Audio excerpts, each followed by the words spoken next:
Hello and welcome to another session of current affairs and news analysis by Arohan civil service institute. आशा करता हूँ आप सभी कुशल मंगल होंगे और अपनी तैयारी अच्छे से कर रहे होंगे।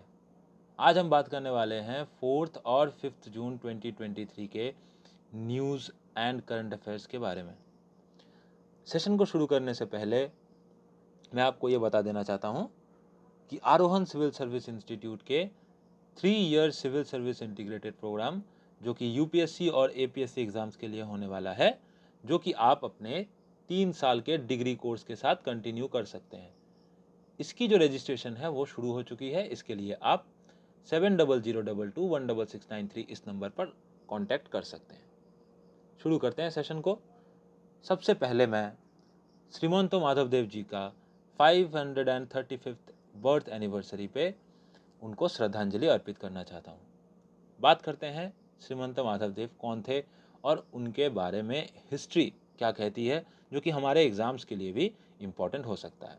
He was born in 1489 in Baligram. And if you want to know the exact place where Srimanta Madhavdev ji was born, it was in the Leteku Pukhuri. It was in Lakhimpur district, specifically the place known as Narayanpur. हम लोगों ने कुछ दिन पहले देखा नारायणपुर में chief minister Himanta Biswa Sharma ji ने वहाँ पर माधवदेव कला क्षेत्रों का भी इनॉग्रेशन किया है। उनके फादर थे श्री गोविंद गिरी भूया जी। उनका जो एजुकेशन है वो नारायणपुर में हुआ है अंडर राजेंद्र अध्यापक। ये तंत्र, तर्कशास्त्र और पुराण में वेल वर्स्ड थे।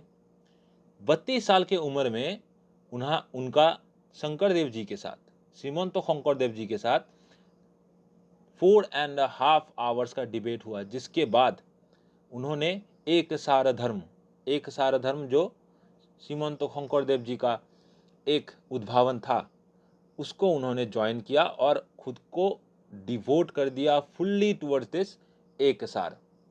सो he was known for his loyalty to his guru Shri Shri Shrimant Shankardev, and he has his own artistic and literary brilliance. Initially, he was a Sakta worshipper. And he was converted to Ekasara Dharma by his guru, that is Sri Sri Hankordev. He became a prominent disciple of Hankordev that he was preferred over Hankordev's son to carry forward the Vaishnavite movement in Assam and the erstwhile northeastern area. Now, he has established several khatras. He has authored the Namgukha and Borgits. Borgits and Namgukha are the important contribution by Srimanto Madhavdev ji. Ankionat and Jumur, they were his famous creations. ये सब चीज़ें आपको ध्यान रखनी है जब भी आप इनके बारे में पढ़ रहे हैं। तो इससे पहले 2014 में एक क्वेश्चन रिगार्डिंग खत्रियो डांस आ चुका है सिविल सर्विस प्रीलिम्स यूपीएससी में, regarding Sattriya dance and Sattriya dance forms and literary forms. So आप लोगों को ये चीज़ें दोबारा से दोबारा रिपीट करनी बहुत ज़रूरी है, ठीक है। तो जब भी ऐसे किसी भी महान पर्सनालिटी का बर्थडे आए या उनका डेथ एनिवर्सरी आए, तो हम लोग उसके बारे में शॉर्ट्स नोट्स अपने पास बना करके रख सकते हैं, ठीक है। चलिए बात करते हैं न्यूज़ की। जो ये न्यूज़ है मैंने इसीलिए रखा है ताकि आपको मैं एक छोटा सा चीज़ बता सकूं रिगार्डिंग दिस सेक्शन 12 सब सेक्शन 1 सब टू सब सेक्शन क्लॉज का जो सी पार्ट है of the right to education, जिसके रिगार्डिंग गुवाहाटी हाई कोर्ट में एक केस फाइल हो गया था। नाउ रिगार्डिंग व्हाट, ये क्या कहता है सेक्शन 12 का सब सेक्शन 1 क्लॉज सी, ये कहता है कि ऑल नॉन माइनॉरिटी स्टेटस, जो भी इंस्टीट्यूट रहेंगे जिनको माइनॉरिटी स्टेटस नहीं मिला होगा, एंड प्राइवेट अनएडेड स्कूल जो है, इनको क्या करना है, they have to reserve 1/4 of the seat और 25% of the seats in their school for children from socially and economically disadvantaged household. Entry level, इसको लेकर के ही जो प्रॉब्लम हुआ था। एंट्री लेवल मीन्स गवर्नमेंट ने ये कहा कि हम सिर्फ एंट्री लेवल यानी कि 0 और 1, मतलब क्लास 1 और एंट्री लेवल यानी कि प्री प्राइमरी सेक्शन में ही इस चीज़ को एप्लीकेबल कर सकते हैं। लेकिन एजुकेशन डिपार्टमेंट ने क्या किया, उन्होंने सबमिट किया इस चीज़ को कि आरटीई एक्ट के अंडर में अगर गवर्नमेंट काम करे सो ये जो एडमिशन है इसको फैसिलिटेट करवाना है सिर्फ और सिर्फ एंट्री लेवल में ही। ठीक है, तो सिर्फ और सिर्फ एंट्री लेवल में ही इसको हम फैसिलिटेट करवाएंगे। तो जब एंट्री लेवल में ही सिर्फ फैसिलिटेट होगा तो ऊपर के क्लासेस में एडमिशन के लिए क्या ये एप्लीकेबल नहीं है? इसी केस में जो पिटिशनर ने कहा है कि सुप्रीम कोर्ट का एक जजमेंट है और जो state education department of Assam है उसका भी एक सर्कुलर है जिसमें कहा है कि admission into any class under RTE act ये लिमिटेड नहीं है फॉर क्लास 1 और प्री प्राइमरी में। ठीक है, आप लोगों को इतना दिमाग का भाजीपाला नहीं करना है। क्या करना है, सिर्फ और सिर्फ सेक्शन 12 सब सेक्शन 1 का clause C right to education का क्या कहता है उसको बस ध्यान रखना है। ठीक है, चलिए आगे बढ़ते हैं। इंपॉर्टेंट चीज regarding education, again it is the national education policy 2020 के अंडर में आसाम ने गुवाहाटी यूनिवर्सिटी के अंडर में एक 4 years UG program that is the GUFY-UGP इसको लॉन्च कर दिया है।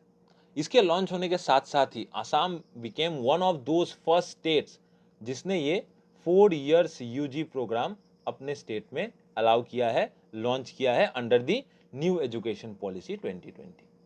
ठीक है, so the Guwahati university 4 years UG program will be implemented on the university campus and all affiliated colleges of Guwahati University from this year, from the academic year 2022-2023.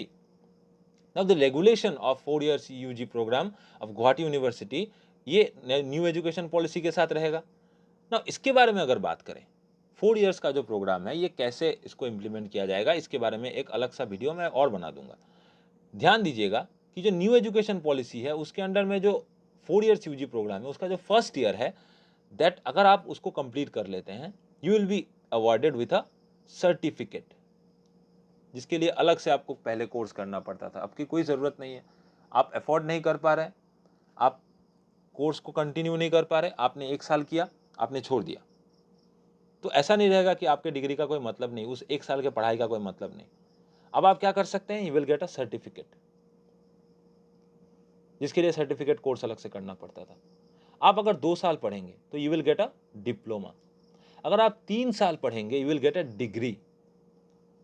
ठीक है, और अगर आप 4 साल का कोर्स कंप्लीट कर लेंगे you will get a research degree, that is degree with honours या डिग्री विथ रिसर्च।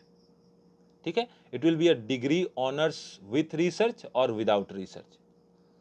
ठीक है, so for getting a degree and for getting a masters admission, degree को खत्म करने के बाद अगर आप रिसर्च डिग्री कंप्लीट कर लेते हैं you will only have a 1 year masters program, जो आजकल 2 साल का आपको मास्टर्स करना पड़ता है, चाहे आप MSc करें या MA करें वो आपको 2 साल का करना पड़ता है। That will be reduce to only 1 year, only and only अगर आपके पास 4 ईयर का डिग्री ऑनर्स विथ रिसर्च रहे तो। क्लियर है, एक डिटेल वीडियो आपको इसके बारे में हमारे चैनल पे मिल जाएगा। ठीक है, चलिए बात करते हैं अगले न्यूज़ के बारे में। ये जो चीज़ है आप इसको कनेक्ट कर सकते हैं एनवायरनमेंट के साथ, आप इस स्टोरी को यूज़ कर सकते हैं अगर एनवायरमेंटल इथिक्स से क्वेश्चन आ जाए तो। इट इज़ अ स्टोरी, ये क्वेश्चन आया था, ये जो आर्टिकल है ये आपको इंडिया टुडे एनी के वेबसाइट पे भी मिल जाएगा, इंडिया टुडे जो एनी है आप वहाँ जाके इनका वीडियो भी देख सकते हैं। सो पूर्णकांत Roy who is known as manager of what, manager of the Sonakhali has hills, तो सोनाखाली हिल्स इन बोंगाईगांव उसके जो मैनेजर उनको इस नाम से जाना जाता है, he is been known as the guardian of hills. ठीक है, for the last 30 years this person is guarding the Sonakhali hills. Now guarding the Sonakhali hills मतलब this is also a famous picnic spot, so people यहाँ picnic के लिए भी जाते हैं। Now लोग जब यहाँ पिकनिक के लिए जा रहे हैं तो ये भी बताया जाता है कि ड्यूरिंग पिकनिक सीजन इनका काम बढ़ जाता है। ये क्या करते हैं, I will highly suggest you to see that video. He clears the green hills from waste material, intruders को घुसने में मना करते हैं, एंड कटिंग ऑफ ट्रीज को उन्होंने स्टॉप करके रखा हुआ है वहां पर। He was once a participant of the Ahom आंदोलन and he continue to work every day in the aim of protecting the nature. ठीक है, इसको आप एज अ यूज कर सकते हैं एज अ एनेक्डोट्स। आप लोग को मैं ये पहले भी बता चुका हूँ इथिक्स के क्लास में कि आप लोग क्या कर सकते हैं कि छोटे छोटे एनेक्डोट्स बना के रखिए, छोटे छोटे स्टोरीज बना करके रखिए, और ऐसे ऐसे स्टोरीज को आप रेफर करिए, क्योंकि इथिक्स में जो है रियल हो अनरियल हो, आपको स्टोरीज, आपको एनेक्डोट्स, छोटे छोटे स्टोरीज को रेफर करना बहुत जरूरी है। ठीक है, चलिए, now this was a news that came in today's the Hindu. News क्या है, इंपॉर्टेंट है, क्वेश्चन रेफर हो सकता है इसमें। क्या क्वेश्चन रेफर हो सकता है कि शनान पावर हाउस, क्यों ये इंपॉर्टेंट है शनान पावर हाउस? दो चीजों के लिए इंपॉर्टेंट है। वन इज कि पंजाब एंड हिमाचल प्रदेश इसको लेकर के अभी भिड़ने वाले हैं। क्यों भिड़ने वाले हैं? बिकॉज 99 ईयर्स का जो लीज था, किसका, जो 1925 में ये पावर हाउस बनाया गया था, it was located in Joginder Nagar in Himachal Pradesh. ठीक, बनाया तो गया था हिमाचल प्रदेश में, लेकिन तब तो स्टेट रीऑर्गेनाइजेशन नहीं हुआ था, अगर आप लोग ध्यान दे तो। So it was commissioned in 1932 and जो लीज दिया गया था, it was given to lease for 99 years between Raja Jogendra Sen, उस समय जो मंडी के किंग थे, एंड कर्नल बीसी बट्टी, जो उस समय के पंजाब गवर्नमेंट के चीफ इंजीनियर हुआ करते थे 1925 में। सो 1932 में ये जो बन गया, कमीशन हो गया, it is one of the oldest power houses हमारे देश के। प्रॉब्लम यह है कि तब तो ये हिमाचल प्रदेश को नहीं मिला हुआ था, पंजाब को मिला हुआ था, लेकिन उसके बाद जब स्टेट रीऑर्गेनाइजेशन हुआ इन 1966, ये जो इलाका है जोगिंदर नगर, ये मिल गया हिमाचल प्रदेश को। तो अब ये चीज़, क्योंकि जो डैम है, जैसे दामोदर वैली का डैम है, वेस्ट बंगाल के अंडर आता है, बट उसको रन कौन करता है? झारखंड गवर्नमेंट। कावेरी के अंदर में भी बहुत सारे डैम हैं, उसको कौन चलाता है? कावेरी के अंदर में डैम है केरला के अंदर में ऑपरेट करता है Tamil Nadu. So there are many certain cases जिसके बारे में आप लोग अच्छे से पढ़िएगा, तो आपको पता चलेगा कि देयर इज रिवर वाटर को लेकर के, इसीलिए रिवर वाटर को लेकर के जो फाइनल डील होता है, that is done by some tribunal और अल्टीमेटली द सुप्रीम कोर्ट। ठीक है, now it is one of the oldest power houses of the country. ये क्या करता है? It use to feed the entire undivided Punjab and even Lahore. ठीक है, सो 1925 में 99 ईयर्स के लीज पे दिया गया था, तो 2024 में ये इसका लीज खत्म होने वाला है। अब मजा ये आएगा कि इसको मिलेगा, किसको मिलेगा ये? ठीक है, तो इसको लेकर के जो फेस ऑफ होने वाला है, उसको आप लोग जरूर अपने अपडेट्स में रखें, क्योंकि रिवर वाटर एग्रीमेंट है या शेयरिंग ऑफ द रिवर्स, इसके बारे में जो छोटे छोटे इंफॉर्मेशन है, it leads to better understanding of interstate relation and centre and state relation. ठीक है, और जो मेन अट्रैक्शन है इसका, that is a trolley, that is manual trolley है, जिसका कोई ये मैकेनिकल ट्रॉली नहीं है, जो कि कंस्ट्रक्शन मटेरियल को कैरी करता है। ठीक है, जोगिंदर नगर टू बैरॉट, इसको स्टडी कर लीजिएगा, ये उतना इंपॉर्टेंट नहीं है। बाकी आप लोग इंटरस्टेट रिलेशन को समझने के लिए रिवर वाटर शेयरिंग कैसे होता है, 99 ईयर्स के लीज पे है, अभी ये किसको मिल जाएगा। Another thing is the reorganisation of states 1966, जब पंजाब से टूट करके हिमाचल प्रदेश बना था, हरियाणा बना था। आप लोग इसको भी थोड़ा सा स्टडी कर सकते हैं। ठीक है, चलिए आगे बढ़ते हैं दूसरे न्यूज़ पे। असम से रिलेटेड न्यूज़ है, that is the public land protection cell. एक लिटिगेशन हुआ था, कहाँ पर? गुवाहाटी हाई कोर्ट में। उससे ऑर्डर मिला था गवर्नमेंट को कि एक ऐसा सेल डेवलप करें जो क्या करेगा, that will address the land encroachment related grievances. Okay, तो स्टेट गवर्नमेंट ने is all ready to set up the public land protection cell. ध्यान देना, इसको काम क्या होगा? इसका काम होगा लैंड इंक्रोचमेंट रिलेटेड कोई भी ग्रीवांस को लेकर के डील करना, क्योंकि ये जो केस हुआ था ये एक water development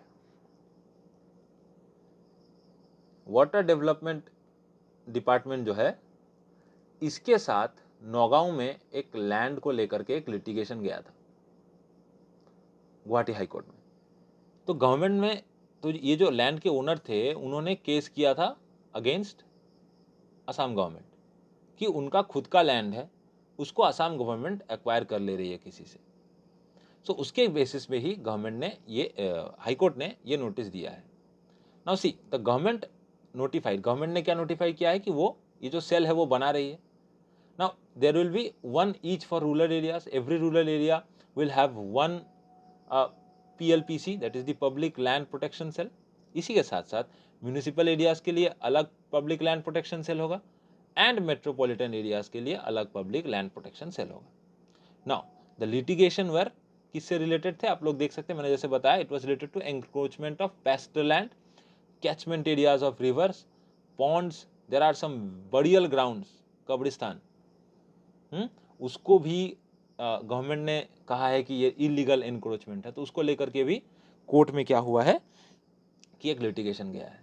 now the public who felt wrong, अगर कभी आगे उनको ऐसा लगे कि उनका जो लीगल ज़मीन है उसको government as a part of encroachment उनसे वापस ले रही है, तो वो क्या कर सकते हैं, they would move to the district collector led cell.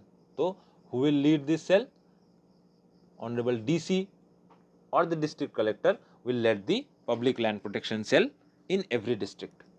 Okay, now तो इससे फायदा क्या होगा कि जो हाई कोर्ट है मेरा, the burden on the high court, अब बार बार कोर्ट में केसेस जाएंगे, तो उससे अच्छा है एक हम लोग ऑल्टरनेटिव डिस्प्यूट रेड्रेसल मैकेनिज्म, हम लोग पढ़ते हैं ये alternative dispute redressal mechanism, the ADRM, इसको भी आपको अच्छे से थोड़ा सा निकाल लेना है। तो कैसे आप लोग इसको डिस्प्यूट को हैंडल कर सकते हैं, ठीक है।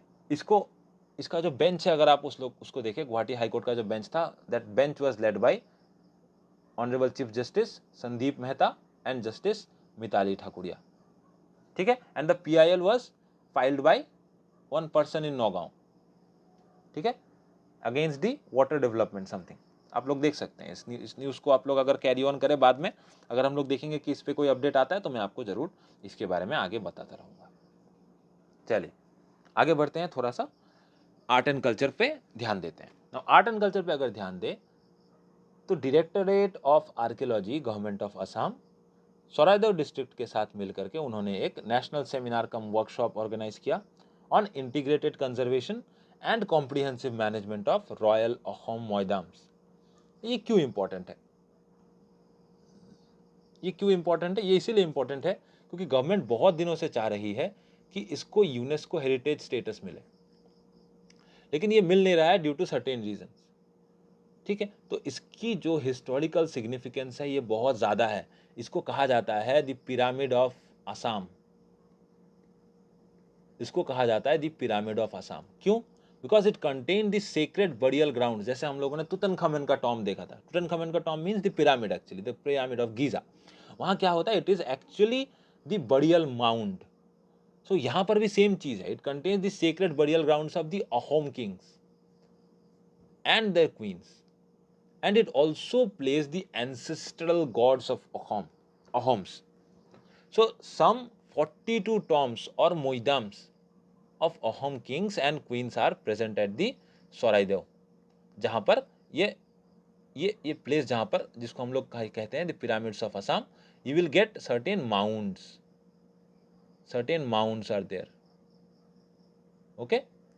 Now it comprises of massive underground vault. There are certain vaults where people say, where historical and archaeologists say, they say that there are certain mounds which have massive underground vaults and with one or more chambers that have dome-like superstructure. I have told you earlier, they are dome-like superstructure and are covered by a heap of earthen mound. And externally it appears that it's a hemispherical mound. Okay, now these underground vaults contains many important artifacts.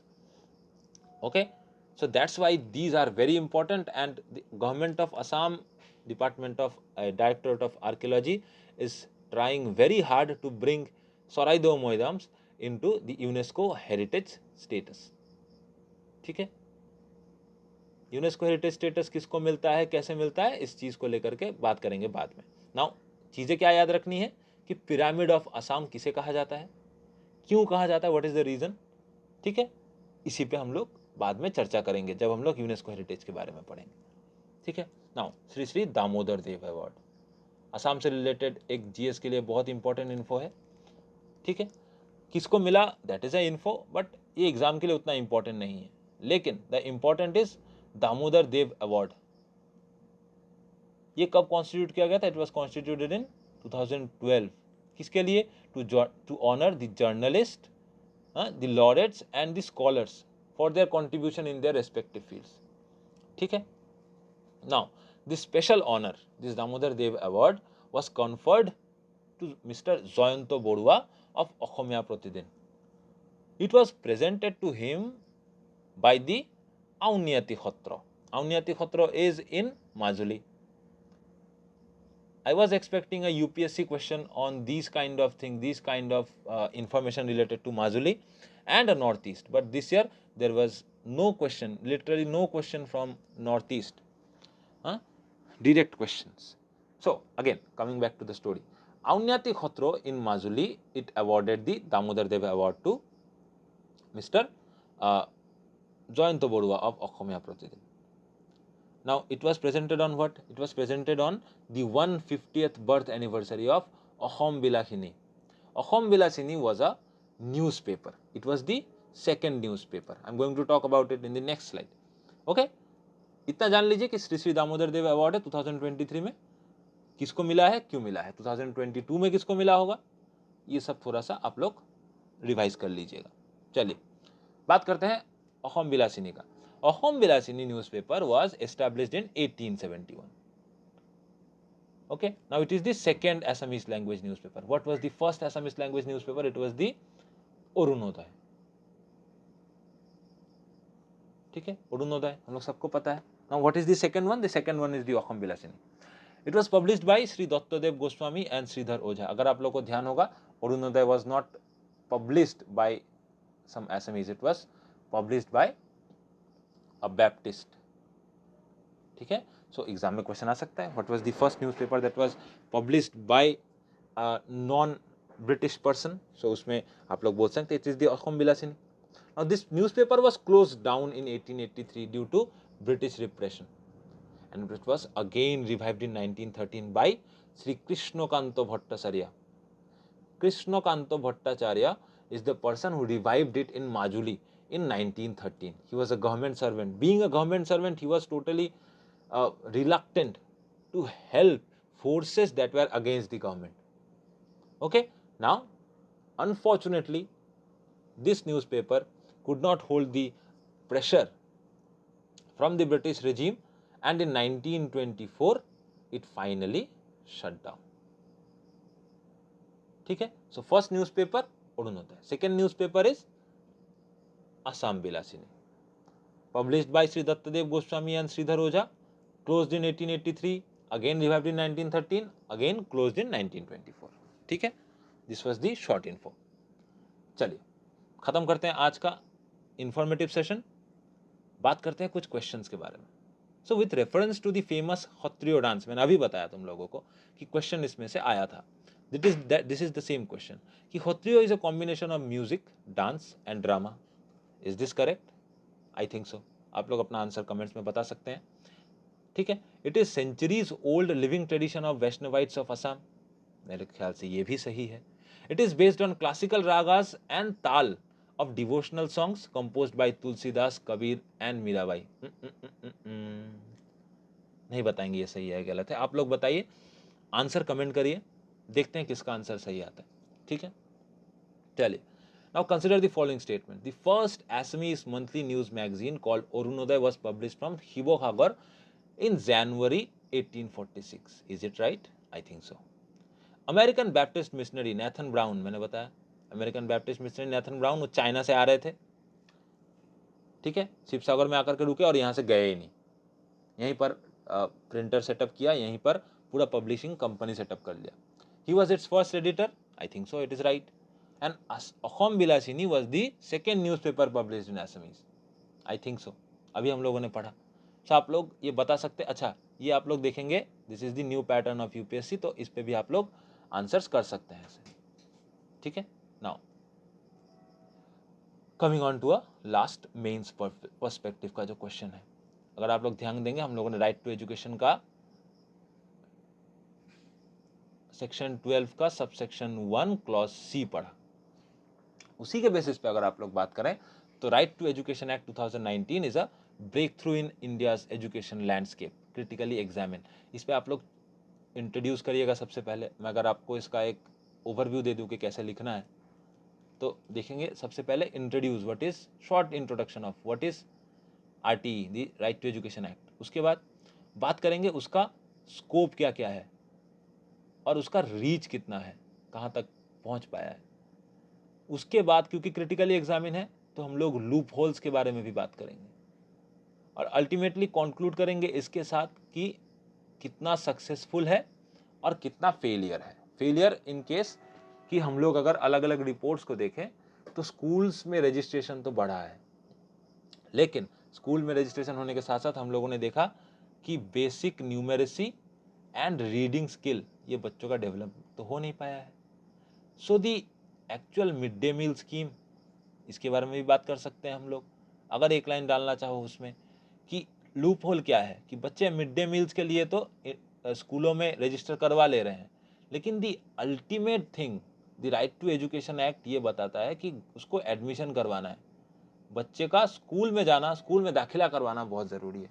लेकिन ultimately loop holes क्या है कि बच्चे school में admission तो करवा लेते हैं लेकिन स्कूल आ नहीं रहे due to the presence of child labour and different. कि बच्चे अभी क्या हो रहा है कि कुछ कुछ बच्चे तो 2 स्कूल में भर्ती हो रहे हैं नाउ, क्योंकि गवर्नमेंट ने अभी आधार लिंक्ड कर दिया है सभी स्कूलों को, सभी एसएस केस को, सभी एमएस केस को, सभी आंगनवाड़ीज को. सो इससे क्या होता है कि ये लूप होल को धीरे धीरे हम लोग स्पेसिफाई कर पा रहे हैं. ठीक है, तो इन सब के बारे में अगर बात करेंगे और अगर आपको मॉडल आंसर्स चाहिए, आंसर्स के क्वेश्चंस के या क्वेश्चन पेपर या टेस्ट सीरीज आपको चाहिए या हमारे कोर्सेज में एडमिशन लेना है, तो आप स्क्रीन पर दिए गए इस नंबर पर कॉन्टैक्ट कर सकते हैं. और मैं लास्ट में जाते जाते आपको इस 3 years civil service integrated program के बारे में फिर से बता देना चाहता हूँ.